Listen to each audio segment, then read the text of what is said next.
दिवसाची सुरुवात बरोबर आपण वैज्ञानिक जीवनामध्ये खूप पुढे गेलेलो आहोत. आपलं जीवन हे अनेक तांत्रिक किंवा टेक्नॉलॉजी जी आपण म्हणतो त्यांनी आपण अगदी भरून गेलेलो आहोत.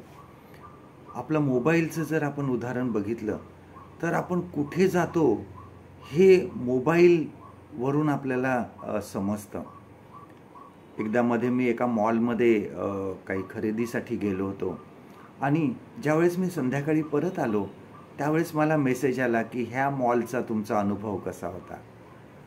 आणि ह्याचा अर्थ गुगलवरून आमच्या मोबाईलवरून गुगलवरून बरोबर समजतं की आम्ही कुठे आहोत.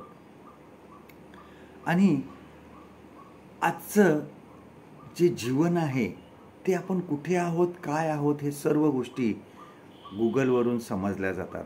पोलीस लोकंसुद्धा बघा ह्या मोबाईलवरून गुन्हेगारांना पकडतात. ते कुठे आहेत, का आहेत हे त्यांना बरोबर समजतं. आपल्या जीवनामध्ये सुद्धा आपण कुठे आहोत हे देवाला बरोबर माहीत आहे.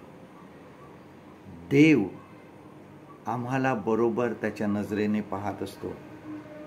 स्तोत्रसंहिता 139 मध्ये दावीद राजा बघा काय म्हणतो की तो म्हणतो की तू माझे बसणे व उठणे जाणतोस. माझा पूर्ण जीवनक्रम जो आहे हा तुला माहीत आहे की मी काय करतो.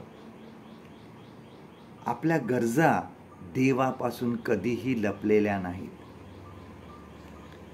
आम्हाला मोबाईलची गरज नाही ज्यावेळेस आम्हाला देवाबरोबर बोलायचं आहे, किंवा देवाला ह्या टेक्नॉलॉजीची काही गरज नाही. त्याला आमच्या सर्व गरजा माहीत आहेत. आम्ही कुठे आहोत, आम्हाला काय हवं आहे हे सर्व त्याला माहीत आहे. आपण पूर्ण त्याच्या हाती आहोत. आम्ही देवापासून कुठेही लपून शकत नाही.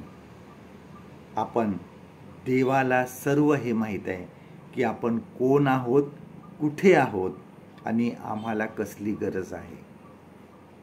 आजचं देवाचं वचन आपल्यासाठी हे आहे स्तोत्रसंहिता 139 आणि 5वं वचन साम 139 and verse 5.